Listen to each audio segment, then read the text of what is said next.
Starts with the mindset. What's your mindset? Yeah, today we're going to talk about mindset, body image, and self-esteem. This is Now Tell Us, and I'm your host, Anthony Mwerore. At Now Tell Us, we have guests come and tell us stories. They come and inspire us. They come and teach us something that is passionate to them. And always we are having great guests. And that means that today we have a great guest with us. Her name is Kayla Douthitt. She's going to be here shortly to tell us about this mindset, body language, or rather body image, and self-esteem.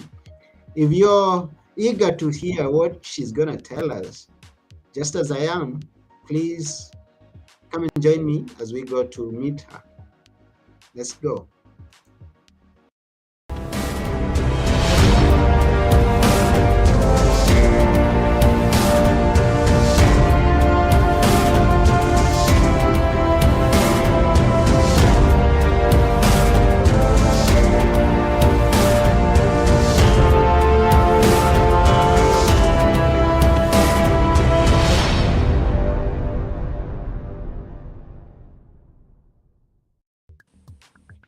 Hello, Kayla. Hi, hello. Hi, how are you? I'm good. It's a sunny day, so I'm good. Yeah, where are you that is sunny? Kentucky, so I'm taking advantage of 70 degree or 70-ish degree weather, and it's kind of odd for February, so it's nice out. That's wonderful. Welcome to Now Tell Us. Yes, thank you. Thanks for having me. Yes, and we are honored to have you here Thank you. because we are going to hear many things from you. Now, can we first get started by knowing who is Kayla? Sure. So Kayla Douthitt, I'm like I said in Kentucky. I'm a mom. I'm married. I only have one kid so far. Maybe another one some other time. I grew up in Kentucky. The accent does not lie, so I definitely have the Kentucky accent. I call myself the anti-diet advocate and body image transformer because I know, like you said, we're going to talk more about that. But I used to have two eating disorders for 10 years. Struggled with that and dieting and anorexia and binge eating. And then now I'm all about anti-diet, no diet, no more. And then I help parents help their kids overcome body image, self-esteem, and eating disorders. That's cool. Now you talk about no diet. Why? I mean, tell us Sure. why you chose that. I did them for too long and they never worked. So I was a really big calorie counter. I over exercised and just really lived on diets for a long time. And I lost connection with really who I was as a person. I lost a lot of weight, but I really lost myself. And I had a lot of depression and anxiety that came along with my eating disorders. And then just really escalated from there. And then when I went through recovery, I learned about intuitive eating, which is what I do now, listening to your body and to really ditch the diets because that's what really they took away so much of from the time I was 15 till I was 25. I was either on a diet, off a diet, back on a diet, not on a diet, back and forth, and it just I just lost myself, honestly. Hmm. Listening to your body. Now that could be something new to someone who's listening here. You listen to your body. How and maybe we start with the mindset because I said everything starts with the mindset. What is it that with what you're doing now, and how does the mindset come in? So mindset plays a role into everything now. I know self-talk, self-care, self-love, all those things that I had to learn during recovery because I didn't have those before. I really Mhm. had to learn how mindset works, like how that played into having a self-care practice, how it having a negative self-talk really hurt my mindset. So now I really am a firm believer that, like you said, mindset. I say is mindset is everything because if you don't have a good relationship with yourself or your mind or that self-talk or that inner voice or any of those things, it's really hard to heal because I always had that super hard on myself kind of a perfectionist type of mentality for a long time and I had Mhm. to really work on that. So when we choose not diet, what do we do? You Um, choose no diet.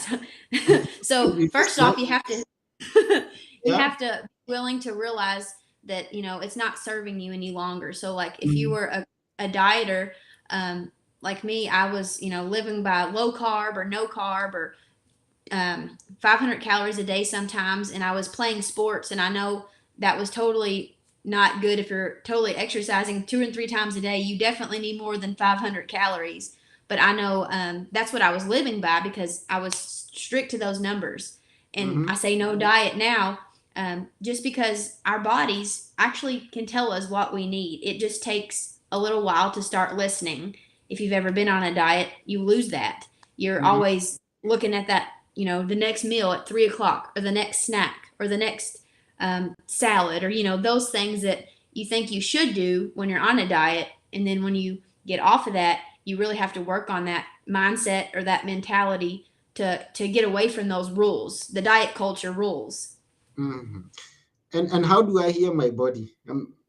Just Sure. how do Yeah. I So have?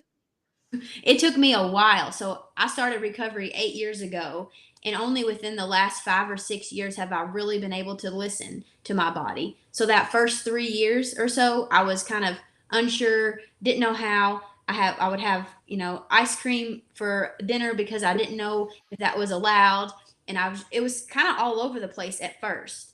And then it may sound scary or weird to some people that's never started to listen or lived by diet rules or anything, but I know that, like I said, within 2 or 3 years, I really started learning my body liked dark chocolate and collard greens and things that were actually healthy and also not healthy sometimes, but it's kind of a mix of both. Just letting go of those rules that you place on the food in order to have a better relationship with how to listen to your body, because babies do. I'm just going to use that as an example. Mm-hmm. My son, he's 2 now, going on 3. When he was a baby, all babies, they know when they're hungry, they'll cry or they'll just not eat. They really are intuitive eaters. We just lose that whenever we get on a diet or get older, or we just forget. So we really have it. It just takes a while to tune back in.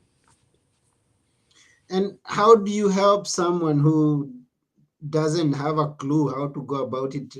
Like, because I know you work with people and you are helping them uh, move into that direction. How do I just get started to feel it, to know it? If I Mhm. have lost that feeling or that knowledge that I can listen to my body.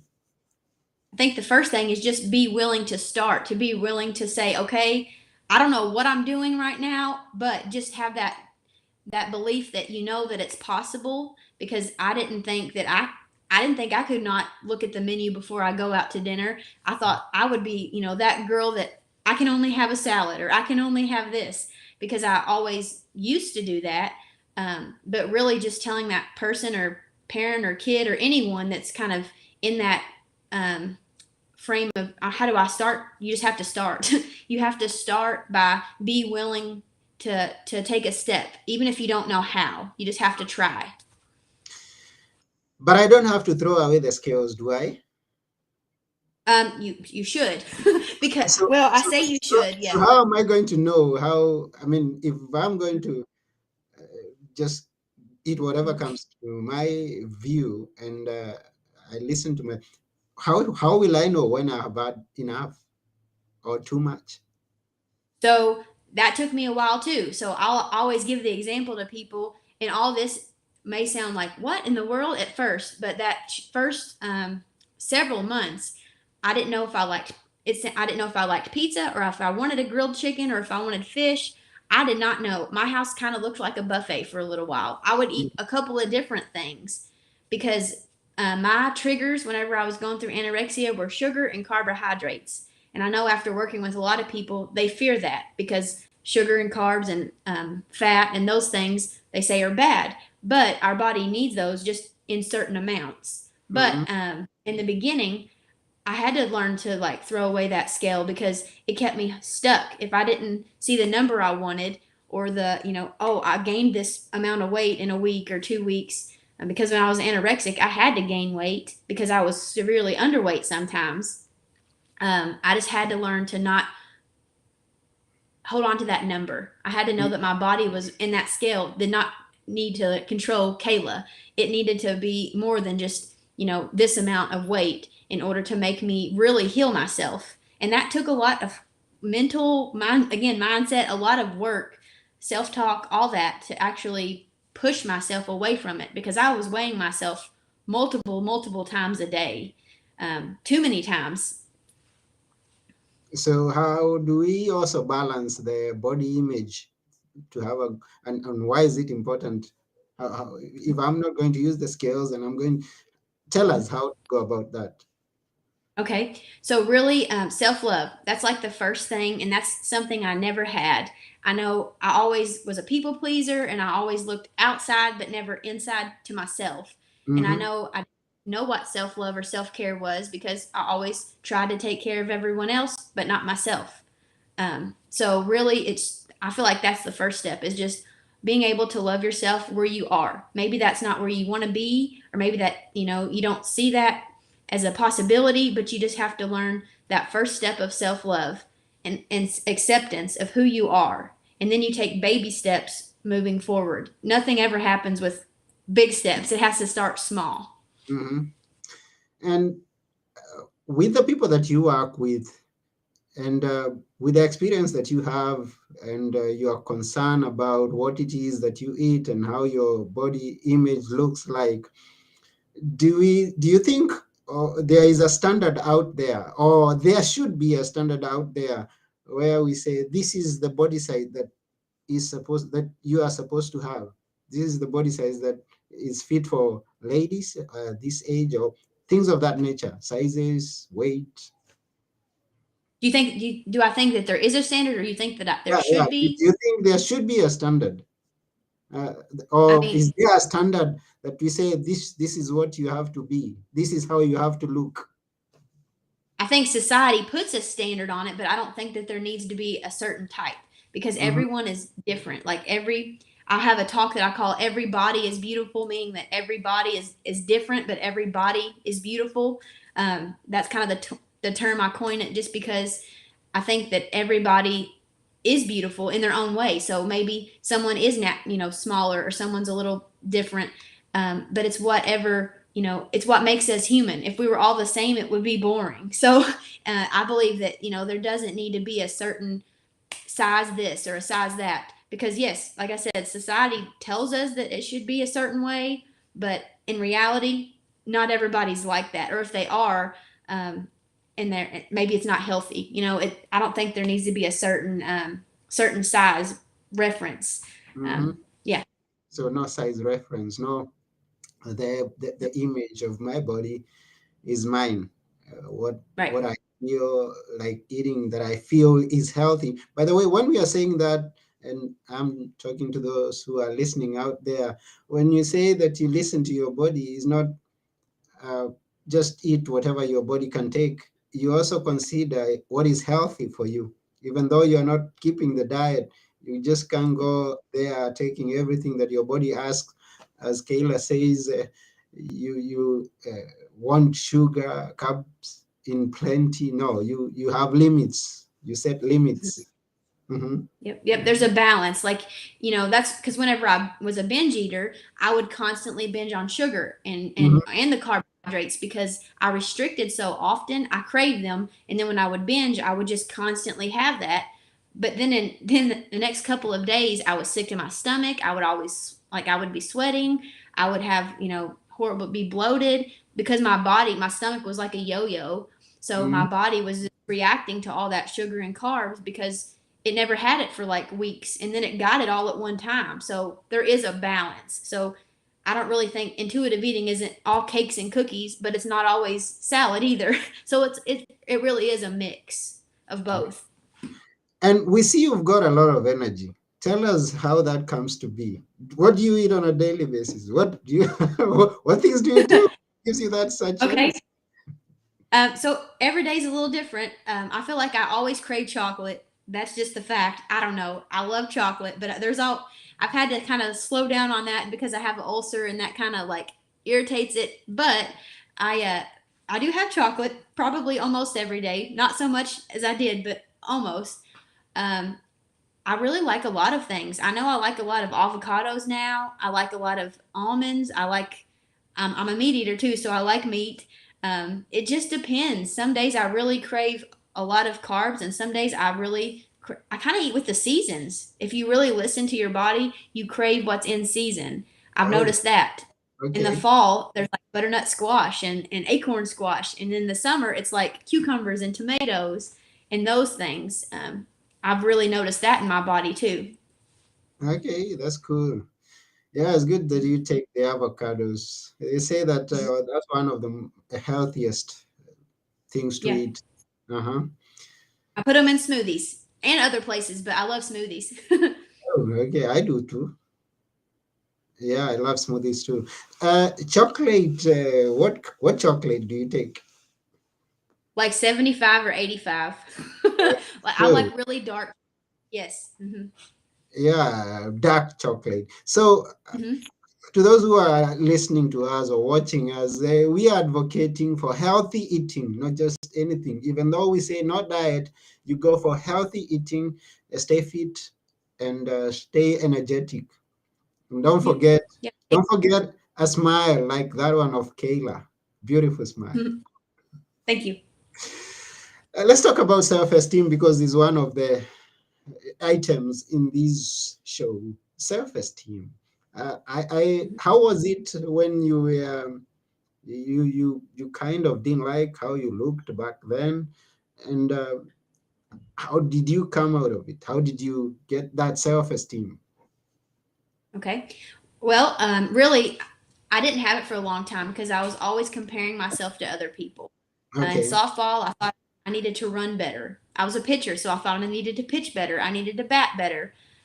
So it really started for comparing myself, and that's where I started getting really bad self-esteem is because I wanted to be like everyone else. And then through college, I was super hard on myself in school and my grades and those things. And then just kind of turned into like panic attacks and, like I said, depression and anxiety. Had some suicidal thoughts. Sounds selfish now, but I did. And then really the wake up call, as I'll call it, was a panic attack. So I had some prior, but I didn't know exactly what all was going on. I just know it felt weird. So I Mm-hmm. started having really bad panic attacks. And then one day I had one right before work, and I couldn't do it anymore. Like I panicked and I just started really kind of breaking down, and it just scared me, honestly. It felt weird and it scared me. So I called my mother in law, and she came over and she basically said, "Are you going to live like this?" And I was just like, "No, I'm tired of this. You know, I can't. I wanted a kid. I couldn't have a kid. My hormones were messed up. Everything else was just kind of crazy feeling, but it felt normal because I'd done it for so long. But I just woke up with a panic attack, and that's what started me going towards self-esteem and recovery. I didn't know what I was doing, but I wanted something different for my life. Okay. Did you seek some help, or you just you just maybe studied something, had some? Did you ask for some specific help? I had to see a therapist. There were no in my area at the time. It's changed a little bit, but there were no like eating disorder recovery centers. Well, for one, my parents didn't really know what to do because they didn't really know what all I was doing. I didn't tell them everything. And then I started seeing a therapist for about a year. And then honestly, just my own journey, finding out about intuitive eating, doing a lot of personal development, doing a lot of internal work, and just a journey. And I mean, it still is a journey for me to this day. Even though I'm recovered now, it's still a journey, and just really a lot of personal development and a lot of, like I said, therapists, but also my own journey of wanting to get better. That's cool. I saw you talk about self-confidence in one of your videos. Tell us about that because I think it's an interesting perspective. Yeah. So I posted something the other day, and it hit me. I was outside, and I was just like, there's a lot, and I'm still everything I coach on, everything I do workshops about and help people. I still put these into my own life every day. But I thought confidence comes with not being confident. The only way to get confident is just by doing it, and doing it wrong or doing it the best that you can. And every step that you do, you gain more confidence. So really, it starts with not being confident at all. Yeah, and then you work at it and you start Yes. getting confident. Yes. That's a beautiful perspective. And I believe someone who's listening to us has got something from that. Now, how do you gain a balance of life? Is there a balance in your perspective, and how do you gain it? Well, that's a good one. I'm still working on that. Now, after having a 3-year-old, well, two, gonna be three. Balance, honestly, you just have to make time for it. So, kind of the self care thing. If you don't make time for it, it'll take over. So, in my own experience, like if you are constantly going, and not making time for yourself, um, you'll never find that balance. You have to be able to start again, start small, like we said earlier, but just start making time for yourself to find that work life balance, family time. I don't know, exercise, nature. I'm a big outside person. I love being outside. So just start with working towards balance, because if you never had it, you don't know how, but you just have to start finding something that you love, kind of the Mm, self love again, but finding something that can bring you joy. that's good. So maybe you can go into detail of how you work with people and the kinds of people, all the kind of people that you work with. You've mentioned them briefly, but go into detail and how you work. Okay, so I work with parents. Just my own, like I said, my mom and dad, they did not know how to help me during my eating disorder or body image or any of that.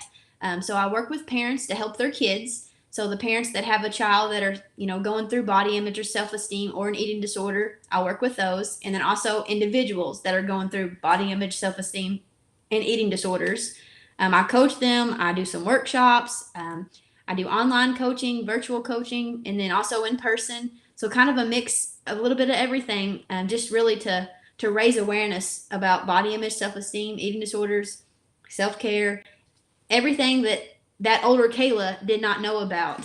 So that's my goal, is to really help people. Um, I'll say, even if it's not an eating disorder, stop it before it starts into one. I know, because parents sometimes think it's a phase. It's not. It might be, but it could not be. So just really raising awareness about those subjects. And I don't know. I'm super talkative. I love to talk, and I love helping people. And how do people connect with you? Sure. So my business is Wisdom in Wellness. I do a self-love discovery call with everybody, just to get to know them and see how we can work together. It's free. It's an hour long. And then also I do, like I said, workshops. I do speaking. I love to write, so I've been writing a book for a while. But you can connect with me on LinkedIn, Kayla Douthitt. Instagram, it's Wisdom and Wellness KY. And then, of course, Facebook is Wisdom and Wellness. Um, I think there's always a little bit of wisdom and a little bit of wellness, so that's how it started. So yeah, all kinds of places. And your website? Our website is www.wisdominwellnessky.com. And yep, I think it's on screen. I see it. Yes, that's it. So that's the website. So go to Kayla's website and connect with her, and yeah, get all that And I she. also have a podcast. I forgot about that. I guess I should say I have a podcast called What's Eating You. What's eating you? That's a good title. Yes. Uh-huh. Thank you. How old is the podcast? A couple of years old, so I do it once a month. I took a little hiatus last year, but I do it about once a month right now. I do a lot of personal development, a little bit of mindset, a little bit of, I'll say it, healing, not just eating disorders, but personal development, mindset, self care. It's all in one place. So are you the only one who's presenting, or do you have guests come and talk about those issues? I have guests. Yeah, it was me, and then I have guests. So I have different experts from different fields. I talked to a lady this morning. It's going to be in March, and it's all about self-care and self-love, and then the next one is going to be about stress. So there's a lot of different ways that I try to help people. Hmm.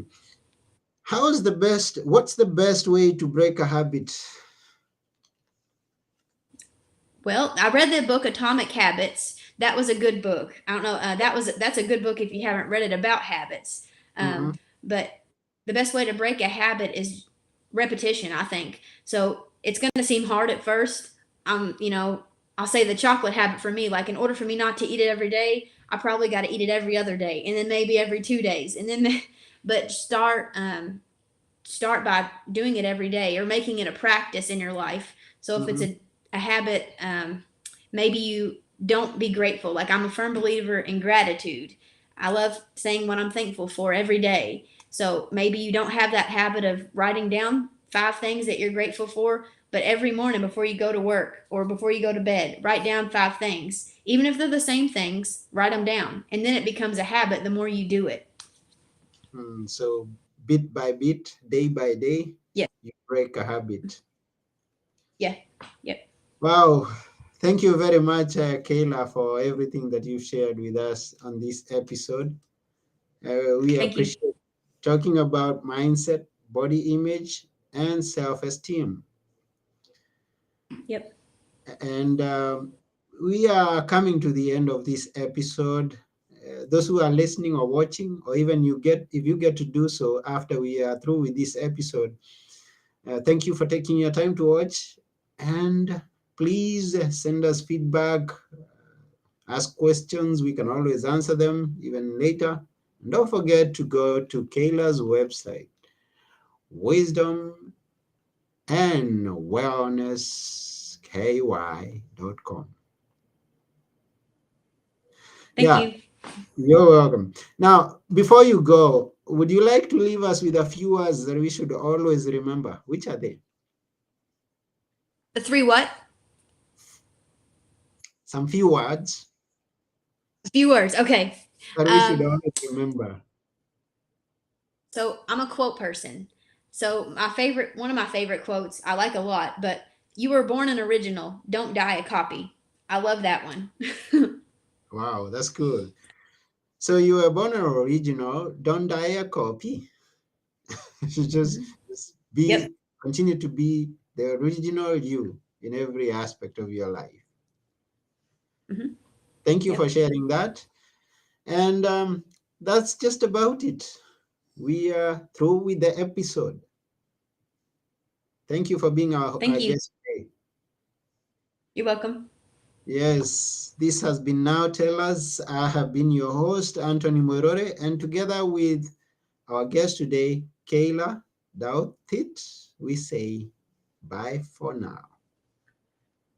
Bye.